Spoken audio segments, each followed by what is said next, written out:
Hello and welcome back to the review of me, Kevin from Let's Talk Whisky. A new bottle here today that I picked up last week at the Independent Spirits Festival at Leith. And these guys, being independent bottlers, is one of the things I went to at the end. I'm going to get it open just now because let it breathe in the glass, shall we say, and then we'll start a wee chat about it. So let's see what pop we get today.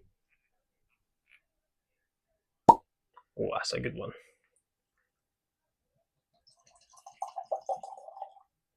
A wee pour in there. There we go. My water's here. I'll need that. So, what we have here is Fragrant Drops. Independent bottler George and Rachel Keeble. Fantastic, fantastic people. So enthusiastic and everything. And when I went and seen them on the day at the theatre, they had such an array of whiskies out there. But this one was the one when I asked George, what do you think? This is what my palate's like. This is what I'm really enjoying just now. And without even a beat, you just knew exactly this would be the one for me.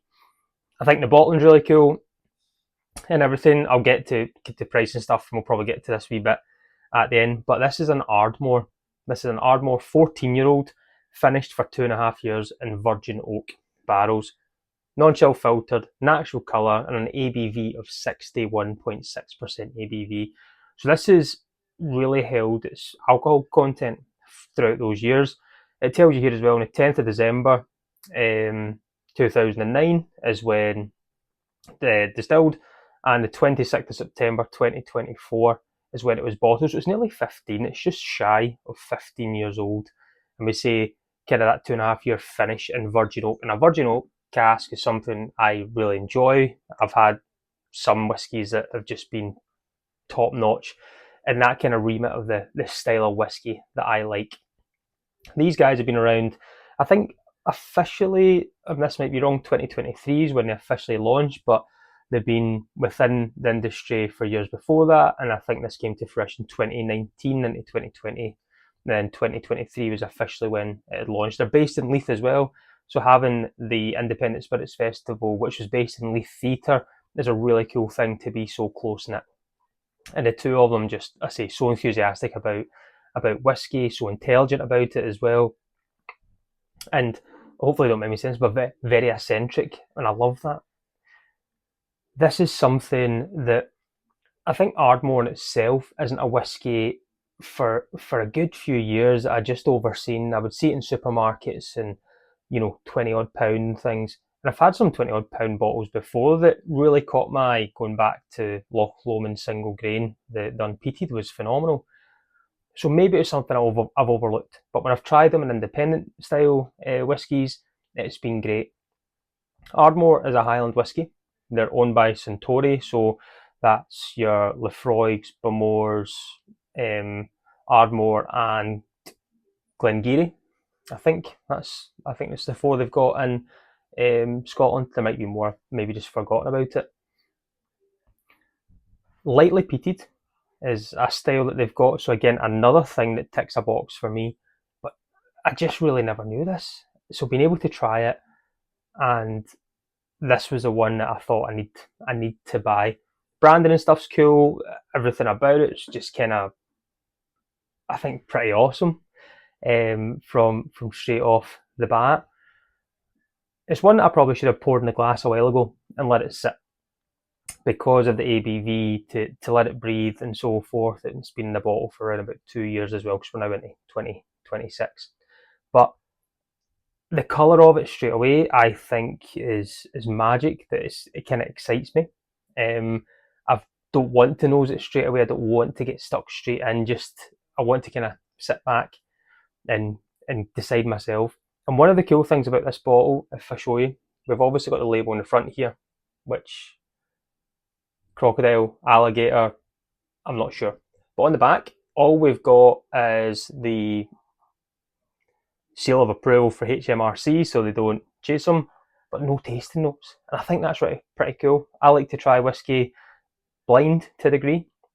We now know this is an Ardmore, finished in 2.5 years in virgin oak, but there's no big tasting notes in the back of it trying to explain it. And I think whiskey should be found by yourself. If you enjoy it, buy it. If you don't, look for something else that you might enjoy. Some things like that. So I quite like this really cool front, cool branding, and then the back just doesn't give me any taste notes. I get to figure it out by myself. So I've got it in my wee Glencairn here. I say it's been in here for maybe 4 or 5 minutes now. So I'm going to give it a wee swirl, see what the legs are doing. We'll give that a wee bit to tide over. And they're just, it's taking so long. Like if you can see, it's just taking, get my silly face out of the way. It's just taking its time. Look how sticky that is. This is going to be full. Look, that one's trying to drop down, but it's just not. It's like that kind of maple syrup, but just, it's getting warm, so it's starting to stick. None of that's came back into the glass yet, so I've lost some volume, I think, because that ABV and the strength and virgin oak as well. Colour of it is darker than I've expected. The virgin oaks I've had before haven't maybe been as dark. Well, the virgin oak that I've got, sorry, is a full virgin oak, so it is slightly darker. But the finishes that I've had before haven't been as dark as this. Maybe because the ones I've had have been non-age statement. But I'm going to get this on the nose. The colour is great. You know, it's given me a lot of confidence here. So let's hopefully get to enjoy this. So on the nose.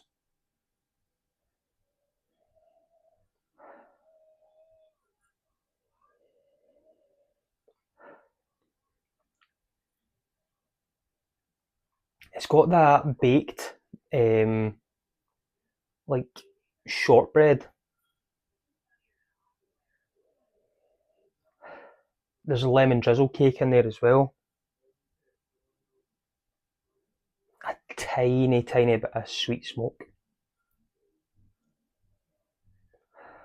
It's starting to come through as like a heather note, that Highland heather.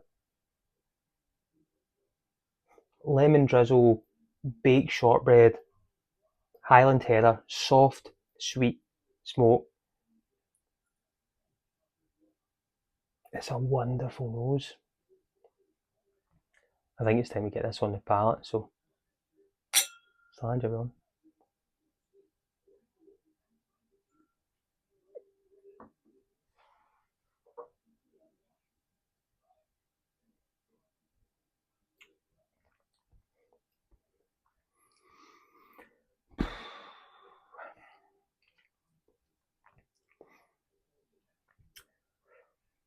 George is now a man I can trust forever and ever, because that is us. If you try to explain a whiskey you would like to someone that knows whiskey, you can maybe be steered in the right direction and get close. That's bang on. That's got a drying peat at the end. There's a soft kind of cinnamon note to it. There's an oakiness to it. There's a soft, sweet ash. As if, and I always go back to this whole burnt marshmallow on a barbecue. And it's just got that tiny, tiny bit, as if you've just caught it in time. It's not stayed there for too long. It's not got too ashy. The sweetness is there, but there's that little bit of just sweet coal smoke in the background. It's drying. It's got longevity. It is so, so chewy as well, like the thickness of it. And it's just like, if you close your eyes and you've got your s'mores on a barbecue and you're in the Highlands and it's the heather and everything's there, and you just close your eyes, you could envision yourself there just now. And I'm so gutted that I've not experienced Ardmore more. I'm going to put a fair whack of water in this. Look at that separating. Wow. I'm going to put one more and just really try and break this down.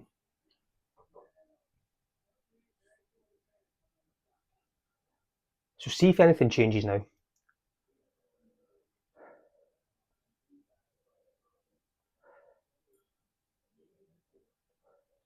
There's more heather coming through now. It's like black currant candy. like chutes. There's blackcurrant chutes. Used to get strawberry or blackcurrant chutes. It's coming through a kind of British sweet in the forefront with that little bit of peat in the back note. Now it's topping through onto the shortbread. Wow.